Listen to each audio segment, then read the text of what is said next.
¿Te has preguntado alguna vez qué es la Trinidad y por qué es importante? ¿Qué debo creer al respecto? En el episodio de hoy de Doctrina para Todas estaremos hablando de esta importante y básica doctrina para la fe cristiana.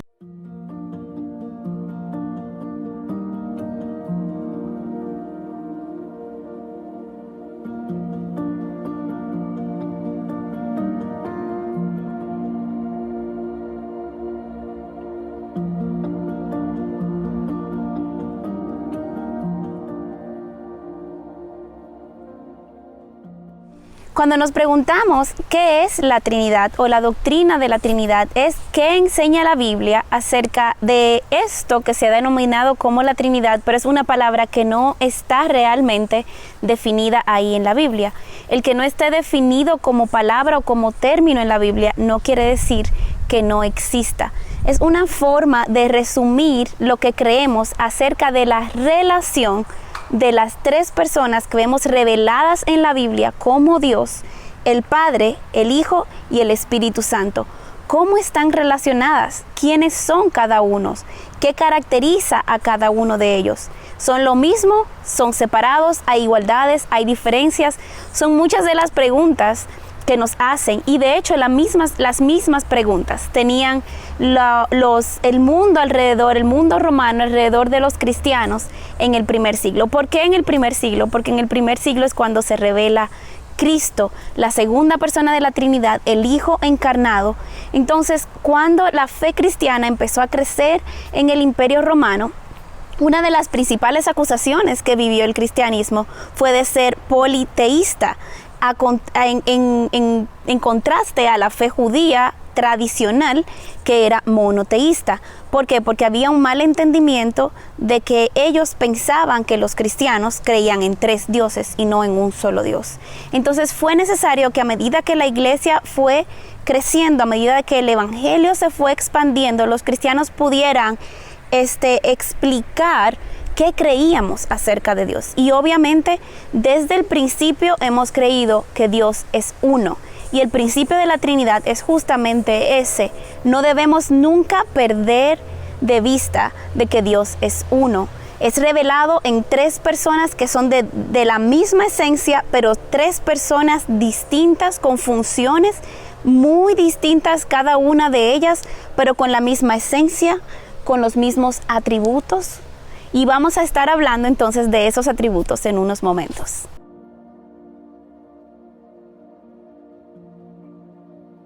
Entonces, ¿qué debemos creer acerca de la Trinidad? Recurso muy útil que es teología y doctrina cristiana, pero está resumida en cuadros sinópticos. Entonces hace que la información sea más fácil de analizar. Y quería compartir de este recurso este diagrama antiguo, es antiquísimo, que se utilizaba de la iglesia primitiva acerca de la Trinidad. ¿Qué explica este diagrama? Aquí tenemos al Padre, al Hijo y al Espíritu Santo, Dios en el centro. Y lo que dice es, el Padre es Dios, el Hijo es Dios, el Espíritu Santo es Dios. Esto es lo que la fe cristiana ortodoxa, no influenciada por las herejías, ha creído desde siempre. Ahora bien, también creemos que el Padre, el Hijo y el Espíritu Santo son Dios, pero al mismo tiempo el Padre no es el Hijo. Son dos personas distintas. Cuando leemos a través de todo el relato bíblico, vemos a las tres personas que no son nuevas para el Nuevo Testamento, están desde el Antiguo Testamento y vamos a ver eso en unos minutos, pero vemos que el Padre no es el Espíritu Santo no es el Padre. El Espíritu Santo no es el Hijo no es el Espíritu, y el Hijo no es el Padre, y el Padre no es el Hijo. Hay una distinción entre las funciones de cada una de estas tres personas desde el principio de la creación, y al mismo tiempo hay cosas comunes que comparten. Entre ellas, lo más importante es que las tres personas de la Trinidad son Dios. Los cristianos adoramos un solo Dios. Y hay muchas hoy en día iglesias que algunos quieren identificar como parte de la fe cristiana, pero al hacer diferencia entre las tres personas de la Trinidad, se separan mucho de lo que es esencial para la fe cristiana. Adoramos a un solo Dios que existe en 3 personas, está compuesto por 3 personas, y es importante que nosotros podamos acertar bien esta diferencia.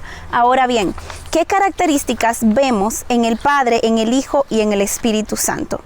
Obviamente vemos a través de toda la palabra que son de la misma esencia, por tanto tienen los mismos atributos. Es como que dijéramos, tienen el mismo ADN, son la misma esencia, literalmente al mismo nivel. No quiere decir que el Padre tiene un poco menos de eternalidad. Por ejemplo, si vamos a ver de lo eterno de Dios, obviamente sabemos Dios es eterno, pero creemos que las 3 personas de la Trinidad son eternas. Sí, vemos en el Salmo 92 que el Padre es eterno.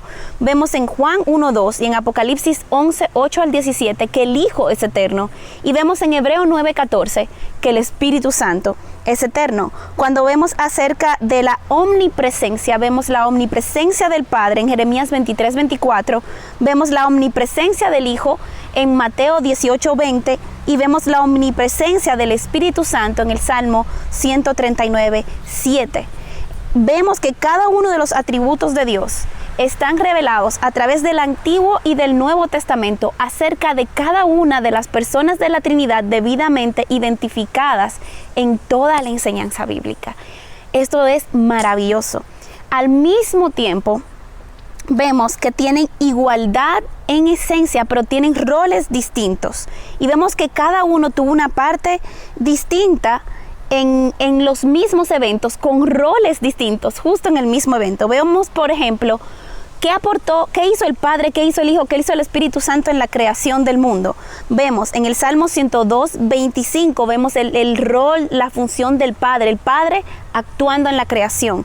Vemos en Colosenses 1:16, el Hijo, a través del Hijo, siendo creado todas las cosas por medio de Él y para Él. Y vemos en Génesis 1:2 al Espíritu Santo cómo se movía sobre las aguas cuando Dios creó el mundo. Vemos eso en Job 26:13. Vemos en la creación del mundo a cada una de las personas de la Trinidad. En la muerte de Cristo vemos reflejado el rol de cada una de las personas de la Trinidad. En la cruz no murieron el Padre y el Espíritu Santo, murió el Hijo. Y al mismo tiempo los 3 estaban presentes, 3 en 1. Esto es realmente un misterio. Algo que tenemos que saber acerca de la Trinidad es que vemos evidencia de la Trinidad a través de toda la Biblia, pero no tenemos una explicación ni vamos a tener un entendimiento completo de cómo el misterio de la unidad del Padre, el Hijo y el Espíritu Santo, ser uno en esencia, ser 3 en persona, cómo funcionan. Sin embargo, el funcionamiento de la Trinidad informa a la vida cristiana completa. ¿Por qué? Porque si hay algo que caracteriza al cristiano y a los cristianos como redimidos de Dios, como un solo cuerpo, es la unidad. Y la Trinidad deja ese ejemplo para nosotros.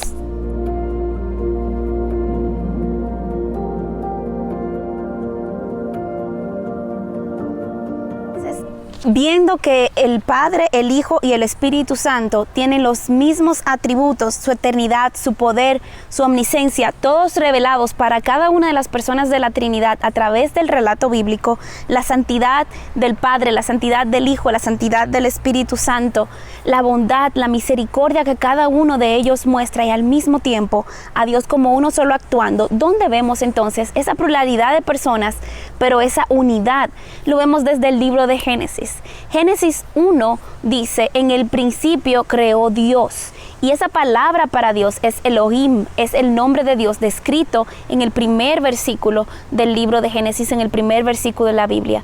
Elohim es es un indicativo de un nombre singular a una forma plural. Por eso cuando leemos en Génesis 1, 26 y 27, vemos que dice, hagamos al hombre a nuestra imagen, conforme a nuestra semejanza. Observen los plurales utilizados, porque aunque Dios es uno creando, son las 3 personas de la Trinidad involucradas en esa creación. Grande es este misterio. Sin embargo, vemos su evidencia a través de toda la palabra. Cuando vemos también en el Nuevo Testamento la Gran Comisión, dice, id y haced discípulos a todas las naciones, bautizándolos en el nombre del Padre, del Hijo y del Espíritu Santo. Un solo nombre, 3 personas. En un solo versículo vemos esta doctrina condensada. Un solo nombre, un solo Dios, 3 personas de la Trinidad. Entonces es un aspecto importante. Creo que la Biblia es muy clara en permitirnos ver la realidad de cómo, del funcionamiento de la Trinidad, aunque no conocemos ni entendemos todo completamente de cómo funciona. Ahora sí sabemos varias cosas que la Biblia deja muy clara. Hay elementos que tenemos que saber que son esenciales a esta doctrina. Como nos dice en el libro de Éxodo, en los 10 mandamientos, vemos muy claramente que Dios es uno, que Dios no permite la adoración de otros dioses. Vemos entonces también que cada una de las personas de la Trinidad es divina, revelado a través de todo el relato bíblico. Presenta, por ejemplo, al Dios Padre como la verdad, a Dios el Hijo como la verdad y a Dios el Espíritu Santo como la verdad. Eso lo podemos ver nosotros. En Juan 7:28 vemos al Padre como el Padre de verdad. En Apocalipsis 3:7 dice que el nombre de Cristo es verdad y Él dice: yo soy el camino, la verdad, una verdad y la vida. Y vemos al Espíritu Santo como la verdad en Primera de Juan 5:6. Entonces vemos que las 3 personas de la Trinidad existen y son divinas. Es divina como un Dios. Vemos la unidad de Dios y la existencia de 3 personas y la expresión en 3 personas, la existencia en 3 personas es Dios explícitamente, y vemos que esa unidad ha sido eterna.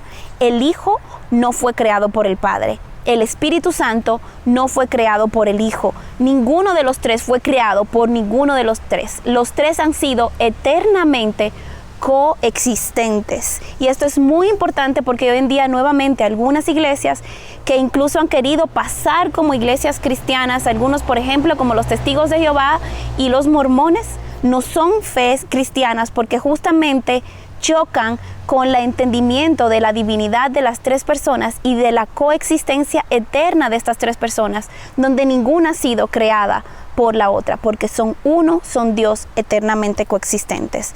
Cada una de esas 3 personas no son inferior ni tienen menos características que la otra, tienen el mismo poder en su coexistencia. Y la Trinidad es realmente un misterio que no vamos a poder entender. Entonces es realmente algo que vemos evidentemente en nuestro estudio a través de toda la Biblia. Sin embargo, no sabemos completamente todo lo que deberíamos saber porque es un misterio. Y las cosas secretas, dice el libro de Deuteronomio, le pertenecen a Dios, y las reveladas a nosotros. Entonces Dios se ha revelado. Tenemos que estar agradecidos por lo que Dios ha revelado de sí mismo, y lo que Dios no ha revelado es porque no lo necesitamos para la fe y la piedad. Todo lo que nosotros necesitamos para una vida de fe y una vida de piedad ya nos ha sido revelado. Una de las últimas cosas que quisiéramos tocar son algunas de las herejías más comunes que se han creído acerca de la Trinidad. Y yo creo que una de ellas es el sabelianismo, que es una doctrina que dice que el Padre estaba en el Antiguo Testamento, y mucha iglesia cristiana, a veces incluso muchos cristianos, han creído o hemos incluso pensado estas cosas sin darnos cuenta que podríamos estar dirigiéndonos hacia creer una herejía. Entonces el sabelianismo, por ejemplo, es el nombre técnico de esta herejía, creía que el Padre estaba en el Antiguo Testamento, el Hijo es quien actúa en el Nuevo Testamento y el Espíritu Santo es quien está actuando en el presente. Y esto, hermanos, es una trinidad modalística donde hay diferentes modos y cada uno se refleja en un modo, pero no tienen la misma deidad, no tienen la misma presencia, no son coexistentes, lo cual es básico para esta doctrina. Entonces es una herejía. Para que la sepamos identificar, si nosotros la creemos o si la escuchamos en una prédica, tenemos que saber que esto ha sido una herejía no nueva. Ninguna de estas herejías son nuevas, son herejías antiquísimas, pero es muy común que vuelvan en olas estas herejías y el pueblo cristiano y muchos creyentes aún débiles en la fe lleguen a pensar: escuché esta enseñanza, es una nueva revelación profunda. No es una nueva revelación. Cuando vamos a ver, estas son herejías antiguas que han tomado una nueva forma en el día de hoy. Hay otra herejía que es conocida como el triteísmo, o sea que estamos viendo a tres dioses. Dios Padre es un Dios, Dios Hijo es un Dios y Dios es el Espíritu Santo, es otro Dios. Y como hemos visto, el cristianismo adora un solo Dios, somos monoteístas, creemos que el mismo Dios revelado desde Génesis es el mismo Dios que estamos adorando en el Apocalipsis. Entonces vemos a Dios como uno solo porque Jehová Dios uno es, la Biblia lo deja claro.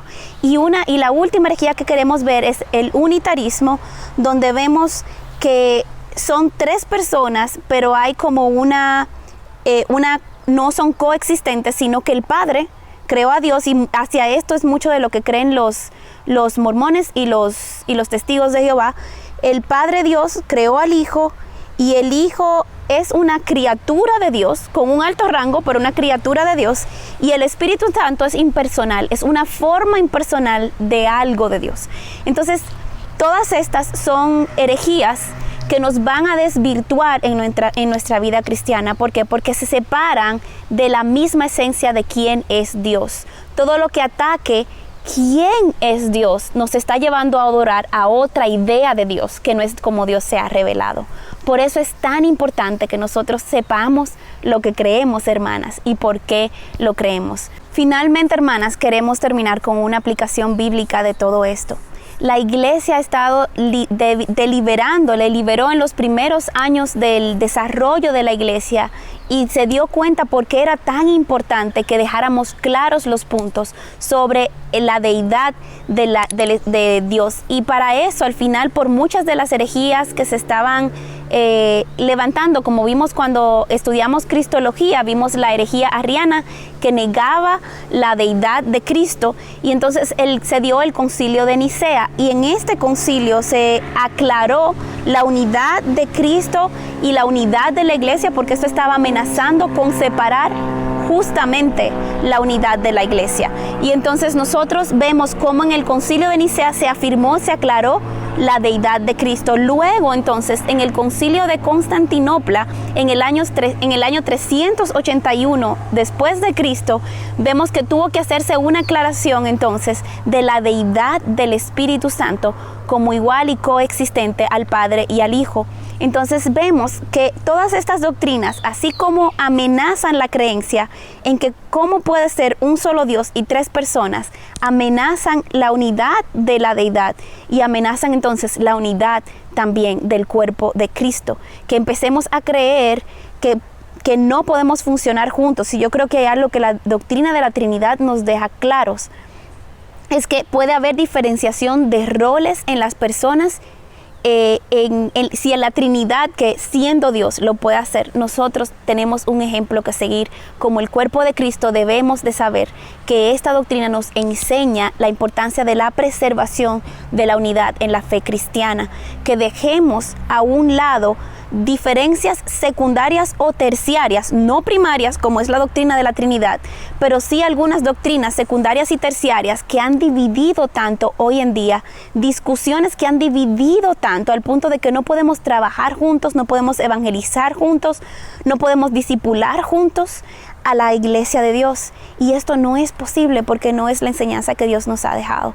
Entonces, hermanas, nuestro ánimo para cada una de ustedes, nuestra palabra de ánimo para cada una de ustedes en el día de hoy, es que podamos nosotras ver cómo podemos nosotras incentivar la unidad del cuerpo de Cristo. Cómo podemos, a medida que vamos profundizando en la doctrina y en la enseñanza y teología cristiana, que esto nos ayude a entender más acerca de Dios más profundamente, y que nos ayude entonces a buscar la unidad del cuerpo de Cristo, obviamente sin sacrificar lo que son como una doctrina primaria del cristianismo, pero sabiendo que hay interpretaciones de doctrinas secundarias y terciarias que no deberían de estar dividiéndonos, ni en la iglesia y en mucho menos en nuestro caminar cristiano diario fuera de las paredes de la iglesia.